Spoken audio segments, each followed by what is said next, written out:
गई और हम देखते हैं कि मिंगोल ने सही वक्त पर उसे खींचकर बचा लिया।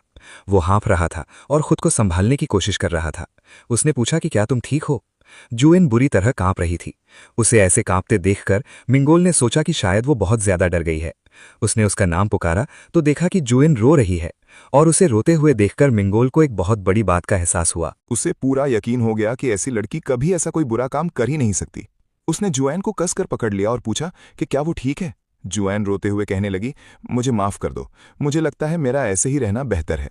ये देखकर मिंगोल ने फैसला कर लिया। उसने कहा कि अगर तुम ऐसा महसूस करती हो तो तुम मुझ पर पूरा भरोसा कर सकती हो। उसने जुएन से कहा कि अगर तुमने सच में ऐसा कोई बुरा काम किया भी है तो मैं तुम्हारा गुनहगार साथी बन जाऊंगा और हम इस राज को हमेशा साथ मिलकर छुपाएंगे। जुएन हैरानी से उसे देखने लगी, पर मिंगोल ने ठान लिया था कि अब चाहे पूरी दुनिया उसके खिलाफ हो जाए, वो जुएन का साथ कभी नहीं छोड़ेगा। दूसरी तरफ गिना स्कूल से निकल रही थी और उसने मिंगोल को गेट के पास खड़ा देखा।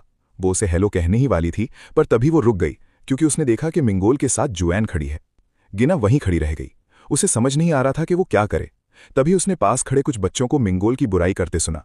वो मजाक उड़ा रहे थे कि मिंगोल उस लड़की से दोस्ती कर रहा है जो दिमागी तौर पर ठीक नहीं है। गिना को ये बातें सुनकर बहुत घिन आई। जब मिंगोल और जुएन साथ चलने लगे तो गिना उन्हें घूरती रही और सोचने लगी कि मिंगोल का उसके इतने करीब जाने का कोई फायदा नहीं है। घर पहुंचकर गिना को मिंगोल की वो बात याद आई कि वो बस जुएन को फिर से मुस्कुराते हुए देखना चाहता है और उसके लायक बनना चाहता है। गिना को एहसास हुआ कि ऐसे लड़के को जुएन से दूर रहने के लिए कहना बेकार है, क्योंकि वो उसे बेगुनाह मानता है। गिना बिस्तर पर लेट गई और सोचने लगी कि अगर मिंगोल को पता चला कि जुएन बेगुनाह नहीं है तो क्या वो उससे दूर हो जाएगा।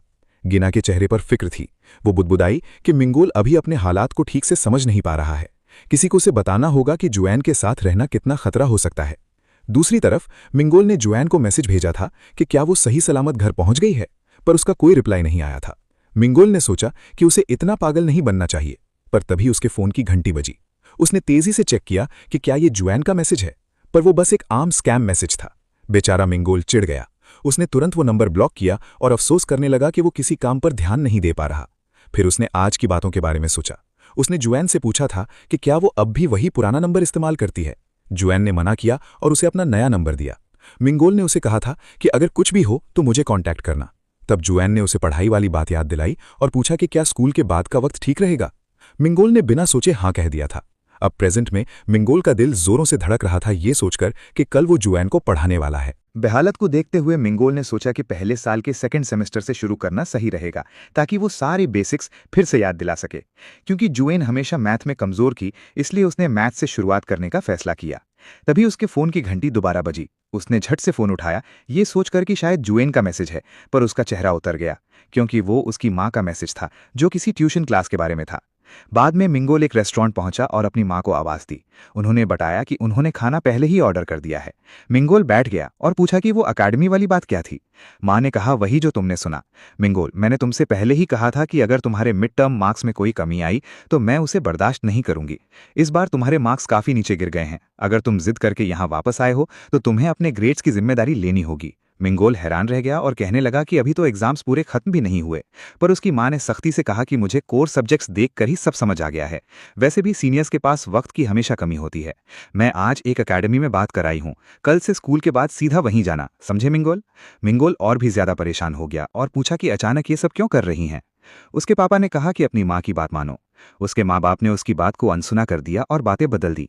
माँ ने मजाक में पापा से कहा कि तुम कब से यहाँ आने के लिए तरस रहे थे, अब पूरी फैमिली के साथ मजे से खाओ, खाना वैसे बहुत स्वादिष्ट है। बाद में घर पर मिंगोल बिस्तर पर लेटा हुआ कश्मकश में था। उसने आखिरकार जुएन के साथ प्लान बनाया था, पर भले ही उसके मार्क्स थोड़े से ही कम हुए थे, उसकी माँ ने उसे अकेडमी भेज दिया। वो सोचने लगा कि ये तो बहुत बुरा हुआ। तभी उसके फोन की स्क्रीन रोशन हुई। उसने चेक किया तो उसकी आंखें फटी की फटी रह गई। वो जुएन का मैसेज था। उसने माफी मांगते हुए लिखा था कि घर पहुंचते ही वो सो गई थी और अभी उसकी नींद खुली है। उसने एक प्यारा सा रोता हुआ इमोजी भेजा और पूछा कि क्या वो सही सलामत घर पहुंच गया है। मिंगोल वो इमोजी देखकर एकदम शर्मा गया। उसे जुएन का रिप्लाई बहुत ज्यादा क्यूट लगा, पर अब वो उलझन में था कि जवाब क्या दे। वो सोचने लगा कि क्या मुझे स्कूल के बाद वाली बात बतानी चाहिए, पर अगर मैं तुरंत रिप्लाई करूंगा तो वो मुझे अजीब समझेगी। मुझे उसे अकेडमी वाली बात नहीं बतानी चाहिए, कहीं वो बुरा मानकर प्लान कैंसिल न कर दे। पर मैं ये सब समझाऊंगा कैसे? मैसेज पर बताना बहुत लंबा हो जाएगा। उसने थोड़ी देर सोचा और फिर सीन जुएन पर शिफ्ट होता है, जो फोन को घूर रही थी और उसके रिप्लाई का इंतजार कर रही थी। आखिरकार मिंगोल ने मैसेज भेजा। उसने पूछा कि क्या वो अभी फोन पर बात कर सकते हैं। फिर उन्होंने कॉल पर बात शुरू की और मिंगोल ने पूछा कि क्या उसे आवाज आ रही है। जुएन ने हाँ कहा। फिर उसने पूछा कि तुम अभी क्या कर रही थी। उसने कहा वो बस अभी जागी है और फिर से सोने का प्लान है। मिंगोल ने मजाक में पूछा कि क्या अब दोबारा नींद आएगी, पर जुएन ने हंसते हुए कहा कि मैं सोने में सबसे माहिर हूं। मिंगोल भी हंसा और मान गया। फिर उसने स्टडी प्लान के बारे में पूछा और कहा कि क्या हम किसी और वक्त पर पढ़ाई कर सकते हैं। जुएन ने वक्त पूछा तो मिंगोल ने सुझाव दिया कि हम स्कूल शुरू होने से पहले सुबह पढ़ सकते हैं, क्योंकि स्कूल के बाद मेरी ट्यूशन क्लास है। पर जुएन ने कहा कि उसे सुबह जल्दी उठने का बिल्कुल भरोसा नहीं है। फिर उसने कुछ और कहा। उसने कबूल किया कि मिंगोल उसकी मदद कर रहा है, इसलिए उसे पूछते हुए बुरा लग रहा है, पर क्या वो वीकेंड्स यानी शनिवार और इतवार को फ्री है। मिंगोल खुशी के मारे उछल पड़ा और बिना हिचकिचाए हाँ कह दिया।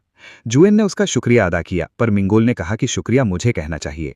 वो अंदर ही अंदर फूला नहीं समा रहा था, क्योंकि अब उसके पास वीकेंड पर जुएन से अलग से मिलने का एक बहाना था। फिर उसने कहा कि वो बाद में कांटेक्ट करेगा, पर जुएन ने पूछा कि क्या तुमने सिर्फ इसीलिए कॉल किया था। उसने हाँ कहा और समझाया कि मैसेज पर यह सब बताना मुश्किल था।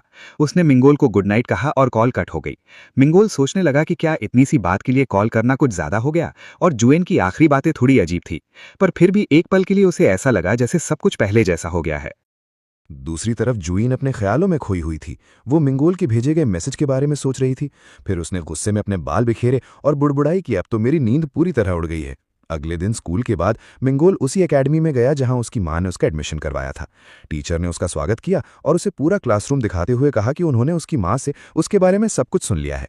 टीचर ने मजाक में कहा कि यहाँ की बिल्डिंग सोल की बिल्डिंग्स के मुकाबले थोड़ी छोटी है, पर मिंगोल ने हंसकर मना कर दिया। हालांकि अंदर ही अंदर वो मान रहा था कि ये जगह सच में काफी छोटी है। टीचर ने कहा कि इस प्रेप क्लास में तुम्हारे साथ और भी सीनियर्स हैं। हालांकि संगोक हाई से ज्यादा बच्चे नहीं हैं। अभी के लिए तुम यहां बैठो और इन सवालों को सॉल्व करने की कोशिश करो। तुम्हारे पास शाम के 7 बजे तक का वक्त है। जब काम हो जाए तो मुझे बता देना। मिंगोल ने शीट्स लीं और काम शुरू कर दिया। टीचर ने प्यार से उसे याद दिलाया कि सामने स्नैक्स और क्रैकर्स रखे हैं, तो जब मन करे वो खा सकता है। तभी एक स्टूडेंट ने क्लासरूम में एंट्री ली और टीचर को हेलो कहा। टीचर ने खुश होकर कहा कि ये तो बहुत अच्छा हुआ, तुम दोनों एक ही स्कूल यानी संगोक से हो। ये सुनकर मिंगोल ने उत्सुकता से ऊपर देखा तो वो गीना थी। गीना शर्मा गई और उसने हैरानी में मिंगोल का नाम पुकारा। फिर जैसे ही क्लास शुरू हुई, गीना अपने ख्यालों में खो गई। वो बार बार मिंगोल को घूर रही थी और सोच रही थी कि ये लड़का यहाँ क्या कर रहा है। तभी उसके दिमाग में अजीबोगरीब ख्याल आने लगे और वो शर्माने लगी। उसने घबराहट में अपनी नोटबुक पर लकीरें खींच दी, क्योंकि वो सोच रही थी कि कहीं मिंगोल जानबूझकर उसी एकेडमी में तो नहीं आया जहां वो पढ़ती है। पर फिर उसने खुद को समझाया कि ऐसा बिल्कुल नहीं हो सकता और उसके पास यहां आने की कोई वजह नहीं है। तभी मिंगोल ने धीरे से गीना से पूछा कि क्या उसे व्हाइट आउट यानी करेक्शन टेप चाहिए। गीना ने उसे हैरानी से देखा और शुक्रिया कहकर उसे ले लिया। पर जैसे ही उनकी उंगलियां एक दूसरे से टकराईं, गीना का दिल जोर से धड़कने लगा। वो फिर से ख्यालों में खो गई और जो उसने लिखा था उसे गलती से काट दिया। उसे याद आया कि मिंगोल ने कहा था कि वो जुईन के लायक बनना चाहता है। गीना ने उसकी दी हुई चीज़ का इस्तेमाल किया और मन ही मन कहा कि उसकी ये मेहरबानी भी शायद वही कोशिश है जो उसने जुईन के करीब जाने के लिए सीखी है, क्योंकि एलिमेंट्री स्कूल में तो वो ऐसा बिल्कुल नहीं था। खैर, एकेडमी खत्म होने के बाद वो दोनों एलिवेटर में गए। मिंगोल ने कहा कि तुमने तो मुझे हैरान कर दिया, मुझे नहीं पता था कि तुम यहाँ पढ़ती हो। पर गीना ने कहा कि ज्यादा हैरान तो मैं हूं और तुम यहाँ कैसे पहुंचे। मिंगोल ने बताया कि ये उसके माँ बाप की पसंद थी और उसने गीना से पूछा कि वो कब से यहाँ आ रही है। गीना ने बताया कि उसने सीनियर बनने के बाद ही शुरू किया है, इसलिए उसे भी यहाँ ज्यादा वक्त नहीं हुआ है। फिर जैसे ही वो बिल्डिंग से बाहर निकलते हैं, मिंगुल मजाक में कहता है, इसका मतलब तुम्हारा भी यहाँ कोई दोस्त नहीं है, तो चलो अब से हम साथ में हैंग आउट करेंगे। ये सुनकर जीना पलटकर कहती है कि मेरे दोस्त हैं, तुम ये क्या बकवास कर रहे हो। पर सच तो ये था कि उसका वहां कोई दोस्त नहीं था। खैर, मिंगुल हंसते हुए कहता है, ये तो अच्छा है, मुझे डर था कि एकेडमी में मेरा कोई करीबी दोस्त नहीं होगा। ये सुनकर जीना सोचने लगी कि क्या वो दोनों अब क्लोज दोस्तों में गिने जाते हैं। वो दोनों बस स्टॉप पर बैठ जाते हैं और जीना पूछती है कि क्या तुम्हारे ग्रेड्स अच्छे नहीं थे। मिंगुल कहता है, मैंने ऐसा कब कहा। तब जीना बताती है कि उसके दोस्तों ने कहा था कि वो सियोल में टॉप रैंकर था। तब मिंगुल बताता है कि इस बार उसके मार्क्स थोड़े गिर गए हैं, इसलिए घर वालों ने जबरदस्ती एकेडमी भेज दिया। ये सुनकर जीना चिढ़ गई और कहने लगी कि इसे मार्क्स गिरना कहते हैं, तुम्हारी बातें सुनकर मुझे गुस्सा आ रहा है। मिंगुल जवाब देता है कि ट्रांसफर के बाद उसका ध्यान थोड़ा भटक गया था, शायद इसीलिए ऐसा हुआ। जीना असली वजह जानती थी कि उसका ध्यान जुएन की वजह से भटका था। फिर वो जिक्र करती है कि उसने मिंगुल को जुएन के साथ घर जाते देखा था और पूछती है कि क्या वो ठीक है। मिंगुल बड़ी खुशी से हाँ कहता है। मिंगुल का अचानक बदला हुआ मूड देखकर जीना कंफ्यूज हो जाती है। फिर वो उन अफवाहों के बारे में सोचती है जो लोग मिंगुल की पीठ पीछे कर रहे हैं। वो उसे बताना तो चाहती है, पर उसे लग रहा है कि ये थोड़ा अजीब होगा। वो नहीं चाहती कि मिंगुल को लगे कि वो उसके मामले में दखल दे रही है। फिर वो उससे पूछती है कि अगर जुएन ने खुद तुम्हें पहले कन्फेस किया तो तुम क्या करोगे। मिंगुल हड़बड़ा जाता है और पूछता है कि तुम फिर से ऐसी बातें क्यों कर रही हो। पर जीना का सवाल गंभीर था। उसने पूछा कि तुमने इस बारे में पहले भी सोचा होगा, तो बताओ क्या करोगे। मिंगुल हिचकिचाते हुए कहता है कि उसे नहीं पता, पर अगर जुएन राजी हो तो वो उसके साथ रहना चाहेगा। लेकिन जीना उसे बीच में ही टोक देती है और कहती है, नहीं, मेरा मतलब वो नहीं है। मेरा मतलब है कि अगर जुएन ने तुम्हारे सामने कबूल किया कि उसने मर्डर किया है तो क्या तुम पुलिस को बताओगे या उसे छुपाओगे। ये सुनकर मिंगुल गुस्से में आ गया और पूछा कि ये कैसा सवाल है। जीना ने कहा कि ये इतना अजीब सवाल नहीं है, मैंने बस एक सिचुएशन बताई है। सच तो यह है कि मुझे समझ नहीं आता कि तुम जुएन के लिए इतने पागल क्यों हो। सिर्फ मैं ही नहीं, बाकी सब भी यही सोचते हैं। मिंगुल ने पलटकर कहा कि जुएन अभी मानसिक तौर पर एकदम अकेली पड़ गई है और ये कोई पागलपन नहीं है, उसे बस किसी के सहारे की जरूरत है। जीना ने उसे डांटते हुए कहा कि यही तो सबसे खतरनाक बात है। जब वो इतनी कमजोर है तो वो तुम पर निर्भर होगी ही, पर क्या तुमने कभी दूसरे लोगों के नजरिए से सोचा है कि उन्हें तुम्हारा रिश्ता कितना अजीब लगता होगा। मिंगुल ने पूछा कि तुम्हें क्या करूं, क्या बाकी बच्चों की तरह उसे इग्नोर कर दूं और उसका ख्याल रखना छोड़ दूं। यह सुनकर जीना थोड़ी ठंडी पड़ी, क्योंकि मिंगुल अपनी जगह सही था।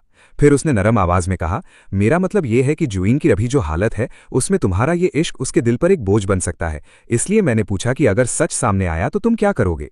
मिंगुल ने पलटकर कहा कि तुम्हारे सवाल में पहले से ही ये मान लिया गया है कि जुएन ने कुछ गलत किया है।